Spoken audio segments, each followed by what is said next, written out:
Bueno, bienvenidos a la segunda clase de esta materia de Derecho Constitucional a Instituciones de Derecho Público. Espero que se hayan podido familiarizar con el campus. Recuerden que pueden dejar cualquier consulta. Nuestra jefa de trabajos prácticos, Martina, está fijándose constantemente si hay alguna duda para poder resolverla inmediatamente. Espero también que hayan buscado el libro Compendio de Derecho Constitucional de Germán Vidal Campos. Les va a ser muy útil para la materia y también para, o sea, están haciendo la licenciatura en gestión pública. Para la gestión es muy importante tener en cuenta lo que es el derecho constitucional y todos los contenidos que vamos a tener en esta materia. Calculo que es algo que todos los profesores les dicen, pero créanme que es algo fundamental. Saber derecho constitucional y tener nociones de derecho. Voy a empezar a compartir pantalla con ustedes. Observo.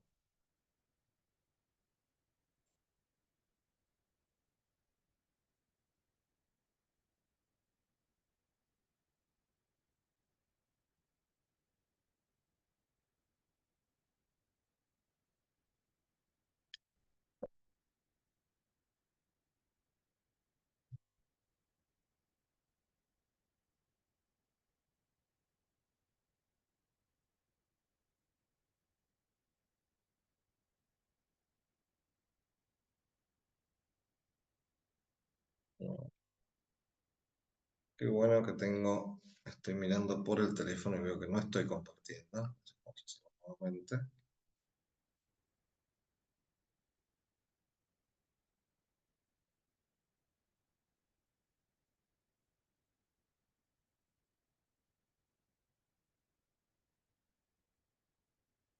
Hacer pantalla.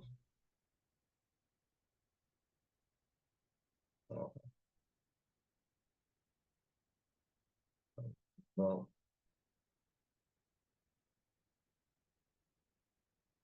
compartir.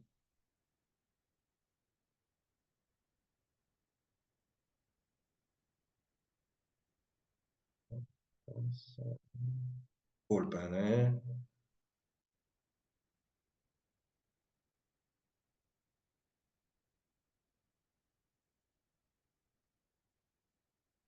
Ahí está, perfecto,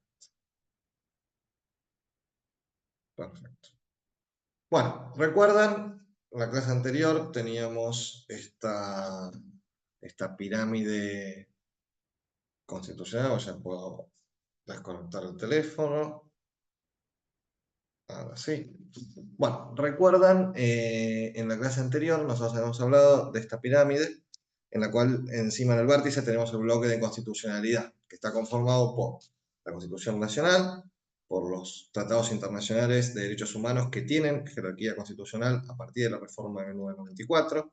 Recuerden que en la constituyente, en la Convención Constituyente, se establecieron taxativamente cuáles eran esos tratados, pero se habilitó un mecanismo para que el Congreso pueda incorporar nuevos tratados de derechos humanos. Están a la par de la Constitución. Debajo de ellos, tratados de integración, debajo el resto de los tratados, los cuales se les dio una jerarquía superior a las leyes nacionales. Por debajo de las leyes nacionales, decretos nacionales, y luego tenemos lo que sería la jurisprudencia. Recuerden también que hay un error en el cuadro, los decretos de necesidad de urgencia están a la par de las leyes nacionales. Como pueden ver, en la otra parte y por debajo también del bloque de constitucionalidad a la izquierda, una nueva pirámide integrada por la normativa, el orden jurídico provincial, con las constituciones provinciales, legislación provincial, decretos provinciales, etc. Esto es muy importante por lo que va a venir luego, que es el control de constitucionalidad. ¿Por qué? Porque cada norma inferior tiene que ser compatible con la superior. No la puede violar, no la puede vulnerar, no puede afectar. Puede sí reglamentarla, pero sin afectar. Bueno, van a ver que los abogados hacemos muchas clasificaciones, muchas clasificaciones. Bueno, ¿qué podemos distinguir? Podemos distinguir lo que es la constitución material, que es la base que da efectividad a todo el sistema jurídico y político, es el que establece la división de poderes, los órganos, qué hace cada poder, etc. De de la Constitución formal. La Constitución formal se refiere más a que todas las normas inferiores, como le decía, tienen que ser congruentes, compatibles, no la pueden violar, no le pueden restar efectividad a cláusulas constitucionales. Hay también una distinción entre lo que es el poder constituyente para crear o reformar la Constitución y el poder constituido, que se refiere más a los poderes del Estado. Control de constitucionalidad, muy importante. Yo me acuerdo que en las clases veía que decía el profesor que era lo importante. Igual no les digo que se va a tomar, pero seguramente algo de esto va a entrar. Pero todo es importante, por supuesto. Bueno, el control de constitucionalidad, ¿a qué se refiere? ¿A qué pasa cuando hay un acto o una norma que es contraria a la Constitución? Cuando en esa pirámide que veíamos, la de abajo afecta a la de arriba. Bueno, hay distintas clasificaciones también de los controles de constitucionalidad, ya les dije, vamos a ver muchas clasificaciones. Una es en cuanto al órgano que dicta la inconstitucionalidad. Puede ser un órgano político al estilo francés. Hay que recordar que, bueno, siempre se habla de Montesquieu cuando se habla de división de poderes, pero Montesquieu decía que el juez era la boca de la ley, porque lo más importante para Montesquieu era el Congreso, o sea, era donde estaban los representantes del pueblo. Entonces el juez no podía venir a decir algo distinto a lo que decía, ni siquiera casi interpretar lo que decía el Congreso, tenía que aplicarlo y punto. Pero bueno, volviendo al tema. Francia, tenemos un órgano político, que es el que dicta la inconstitucionalidad. Después tenemos, la mayoría de los países tienen un control jurisdiccional, que quiere decir que es el Poder Judicial, que es el encargado de dictar y ver esta congruencia entre normas con la Constitución. Hay sistemas que son concentrados, que es donde, la propia palabra lo dice, hay un tribunal constitucional único. Un tribunal constitucional al que van a llegar las demandas o los procesos en los cuales se diga y se esté declarando que se está afectando a la Constitución, él va a resolver si la norma es o no constitucional. Y el sistema difuso, que les adelanto que es el argentino, donde todos los jueces tienen competencia para dictar la inconstitucionalidad de una norma. Otra clasificación en cuanto a las vías procesales. Tenemos vía directa, donde hay un proceso judicial que se promueve directamente para declarar la inconstitucionalidad de una norma. Por ejemplo, podría decir, no, la ley que sancionó el otro día el Congreso, la verdad que me parece inconstitucional, entonces voy a hacer un juicio por eso. Luego tenemos la vía indirecta, donde el objeto principal del proceso judicial es otro, diferente. Por ejemplo, no sé, yo soy juez, me quieren retirar antes, y yo digo, no, los jueces son inamovibles, hay un procedimiento para quitarme la judicatura. Entonces esto es inconstitucional. Entonces o por ejemplo, hay muchas normas, por ejemplo, incluso en jubilaciones ha habido casos en que las normas no respetan la movilidad jubilatoria, que es un derecho constitucional, entonces claro, la inconstitucionalidad, etc. Bueno, esa sería la vía indirecta. Y después hay otra vía en la cual el juez que tiene a su cargo el proceso lo eleva al órgano único, como les decía, en los sistemas concentrados. Llega un juez de primera instancia, una demanda donde dice, che, hay esta norma que es inconstitucional. ¿El juez se expide? No. El juez lo que hace es derivarla a ese órgano único para que diga, esta norma es constitucional o no, y lo devuelva y él sigue con el caso. En cuanto a los efectos del control. Los efectos pueden ser interpartes, es decir, que la declaración de inconstitucionalidad solamente afecta a los que son parte en el proceso, pero la norma se mantiene vigente y aplicable a todo el mundo. O sea, es solo para las partes de ese caso. Por esto, por ejemplo, hablando de jubilaciones, en casos de inconstitucionalidad, fuera de lo que es la acción de clase, lo que vamos a hablar después sobre Alavi, hay tantos juicios de jubilados distintos, porque ustedes dirán, bueno, si este jubilado ya le dijeron que tenía razón porque hay otro caso distinto. Por esto mismo, porque el efecto es solo para las partes en el proceso y no se extiende a todos los demás, salvo en algunos otros casos que veremos después.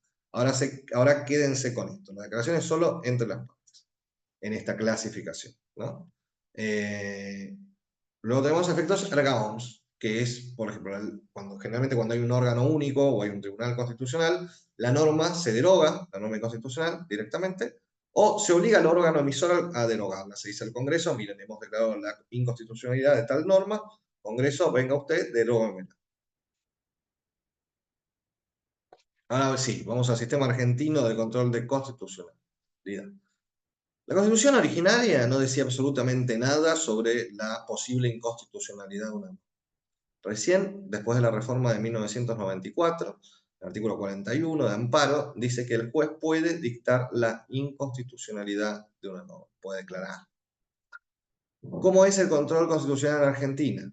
Es difuso, es igual que Estados Unidos. Hay muchas similitudes entre la Constitución argentina y la de Estados Unidos. Es más, si leen alguno de los fallos, luego vamos a colgarles los links o los textos directamente de algunos fallos, no van a ser abogados, con lo cual les diremos qué considerandos mirar o no, aunque si lo leen entero, la verdad que es muy interesante. Siempre van a ver cómo la Corte Suprema habla del sistema de Estados Unidos, porque la Constitución argentina es prácticamente una copia, tiene sus particularidades, sobre todo a partir de la reforma del 94, pero en sus orígenes eran muy, muy similares. En Estados Unidos, el control de constitucionalidad, la Constitución tampoco decía nada acerca de una norma puede ser declarada inconstitucional, hasta que vino el caso Marbury versus Madison. ¿Qué pasaba ahí? Marbury era o sea, había un presidente saliente que había nombrado un montón de jueces antes de que asumiera el nuevo gobierno. Esos nombramientos los tenía que firmar el secretario de Estado. El secretario de Estado había olvidado de firmar 4 pliegos para 4 jueces.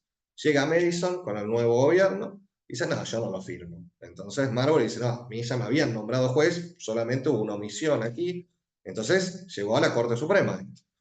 ¿Qué le pasaba? La Corte Suprema, muy famoso el juez Marshall, que en realidad quiere abrirse del caso. ¿Por qué? Porque si decía, no, Marbury tiene razón, el Ejecutivo no le iba a hacer caso, iba a haber un incumplimiento, iba a haber un conflicto de poderes.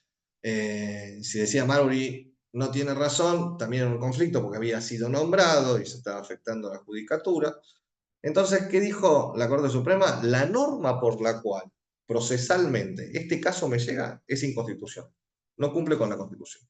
Nosotros, nuestra competencia, dijo de la Corte Suprema, la fija solamente la Constitución. Entonces, esa norma es inconstitucional. Y ahí surgió el sistema constitucional difuso de control de constitucionalidad en Estados Unidos.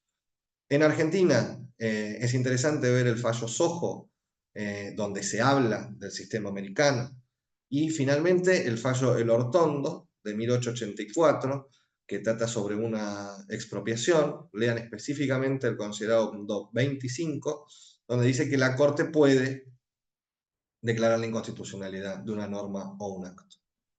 Lean bien ese considerando. El fallo es interesante, aparte de leer cosas de 1884. No sé si habrá algún historiador en la platea. En cuanto a la vía procesal de cómo se lleva adelante este control de constitucionalidad, tenemos que es una vía procesal indirecta, ¿no? Es decir, es en el marco de un caso, no es que alguien puede venir y decir, no, miren, ayer el Congreso sancionó una norma, a mí me parece que es inconstitucional, entonces voy a ir y voy a pedir la inconstitucionalidad. No, tiene que haber un interés, tiene que haber un derecho que esté afectado, y es por ese derecho e interés que voy, no directamente por la inconstitucionalidad de la norma. Ese es el sistema original y común en la Argentina, aunque a partir de 1985, en Santiago del Estero con Nación, se comienza a delinear lo que es, o sea, se toma una norma del Código Procesal, que es la acción declarativa de certeza, y se la empieza a ver como una acción directa de constitucionalidad. Claro que tiene que haber un caso, claro que tiene que haber un derecho subjetivo, un interés jurídico afectado, pero se abre la puerta a una acción directa de constitucionalidad. Los sujetos legitimados, como les venía diciendo, tiene que ser el titular de un derecho subjetivo, un interés legítimo. También, a partir de la reforma del 94, se incorporó al defensor del pueblo por temas que puedan afectar, por ejemplo, al consumidor, o en tema ambiental, asociaciones que prospendan a ciertos fines, por ejemplo, la Asociación Protectora del Ambiente, y hay una petrolera que está contaminando, podría la asociación ir a decir, esta petrolera está contaminando, está cometiendo un acto, se sanciona una ley que le permite, un acto que le permite, esto es inconstitucional porque viola el derecho a un ambiente sano. Esos serían los sujetos legitimados. Luego, otra clasificación, los somos llenos de clasificaciones. Como les decía, nos encanta clasificar las cuestiones. Los efectos. ¿Cuáles son los efectos de la declaración de inconstitucionalidad? En general, es interpartes en Argentina. O sea, en Argentina se declara inconstitucional una norma, solamente afecta a los que están involucrados en ese proceso, en ese juicio. Aunque existe doctrina de la Corte Suprema que obliga a los tribunales inferiores a que no se aparten de lo que dijo la Corte, salvo que aporten nuevos argumentos, obviamente.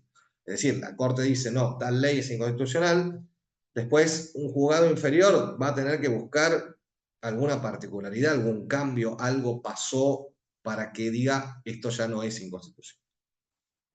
La Corte Suprema, como decía, es el intérprete supremo de la Constitución nacional. Es muy interesante ver el fallo de Cerámica San Lorenzo de 1985 por el tema este de los tribunales inferiores de no apartarse de las interpretaciones que hizo la Corte Suprema. Y también es muy interesante el fallo Alavi, porque ahí hay como una especie de excepción al efecto interpartes. Alavi llega a la Corte en una acción en la cual se aqueja de una nueva normativa que permitía interceptar comunicaciones, y como Alavi podía comunicarse potencialmente con cualquier habitante de la nación, la Corte acepta no solo una acción de clase, que eso quedará para otra clase, no para esta, no solo acepta una acción de clase, sino que también dicta un fallo en el cual, como Alavi se podía comunicar con cualquiera, declaró directamente la inconstitucionalidad con efectos erga omnes, efectos para todo el mundo. Derogó la norma, básicamente, por inconstitucional. Cuanto al poder constituyente, y seguimos con las clasificaciones, podemos distinguir el poder constituyente originario, que es el de la etapa fundacional, que se da origen al Estado hasta 1853, y el poder constituyente derivado, que es el que se ejerce para introducir reformas a la Constitución Nacional. El proceso de reforma de la Constitución, como ya hemos visto en la primera clase, es complejo, no es el mismo de sanción de una ley. Tiene dos etapas fundamentales. En la primera, el Congreso, con una mayoría agravada de 2/3, debe declarar la necesidad de la reforma constitucional y además debe establecer puntualmente sobre qué temas es. Si el tema no está en el listado, después la constituyente que se junte, que ahora les voy a comentar, no va a poder cambiar eso. Una convención, luego la segunda etapa, una vez que sale esa ley, aprobada por 2/3 de los miembros de cada Cámara, ahí no establece la Constitución si es la mayoría de los presentes o de la totalidad de los miembros, es algo muy finito lo que les estoy contando. La última reforma constitucional fue 2/3 de la totalidad de los miembros. La segunda etapa. Hay una convención constituyente que debe decidir si dentro del marco de los temas que había establecido esa ley se reforma o no y cómo se reforma. ¿Podría la convención constituyente, que es elegida, hay una elección popular para elegirlos, decir no, no vamos a reformar nada? Sí, podría hacerlo. Bastante complejo porque también surge una elección popular, con lo cual generalmente va a ser muy parecido, salvo que haya pasado algo en el medio, va a ser muy parecida a la conformación que tenía el Congreso. Y si hubo una mayoría de 2/3, seguramente la Convención Constituyente también va a tener una voluntad de reforma. Sería muy extraño que entre que se sanciona la ley y se dé la Convención Constituyente diga, no, no queremos reformar esto. ¿Cuáles son los límites? Esta Convención Constituyente puede reformar cualquier cosa, el Congreso puede reformar cualquier cosa.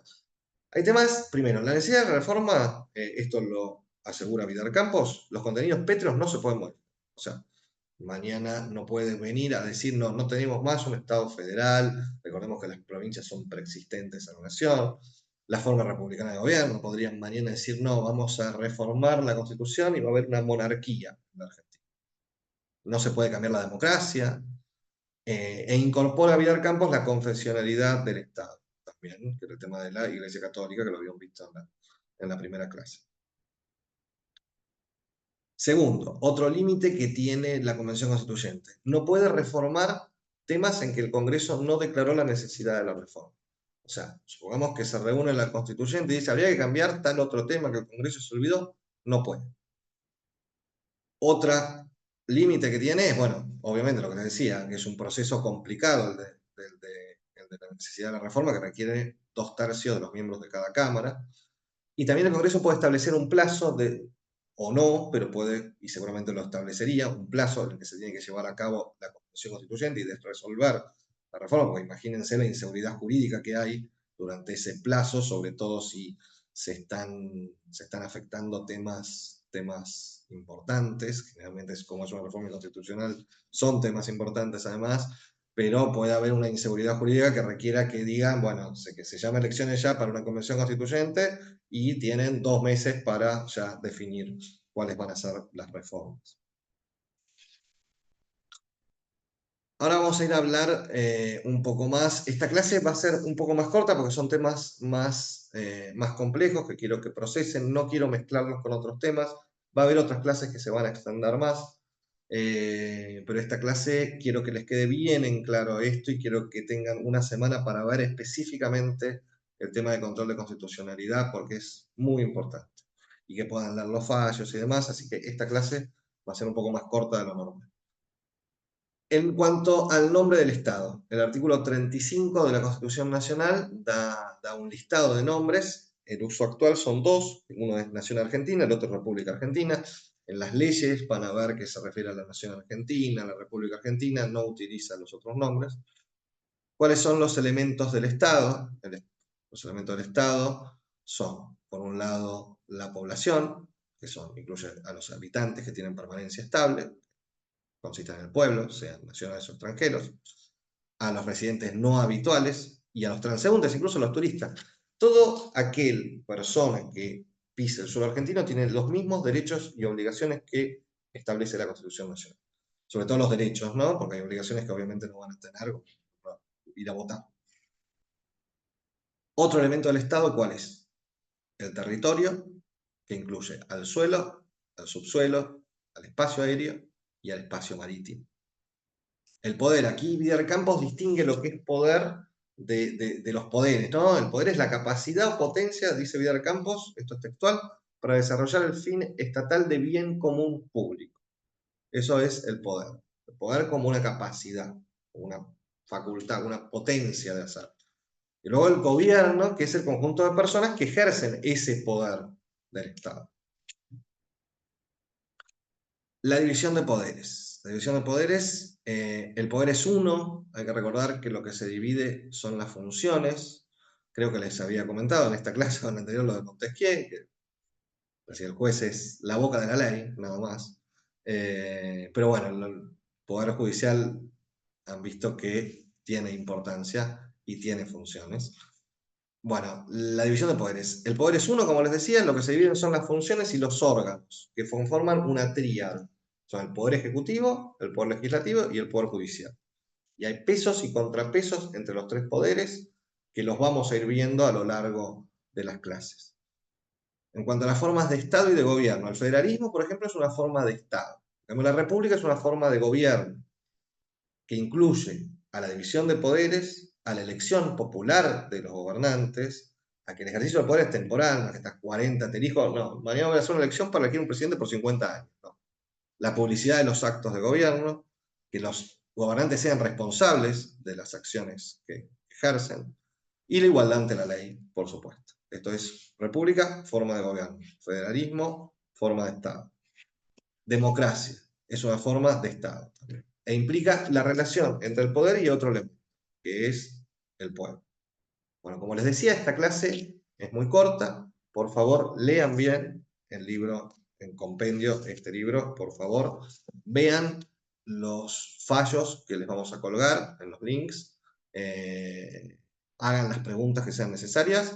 Pero hoy quiero que les quede muy en claro estos temas porque es muy importante para la materia y para la carrera y para que lo lleven adelante ya como en sus momentos sean licenciados en gestión pública. Así que bueno, muchas gracias y nos estaremos viendo la próxima semana.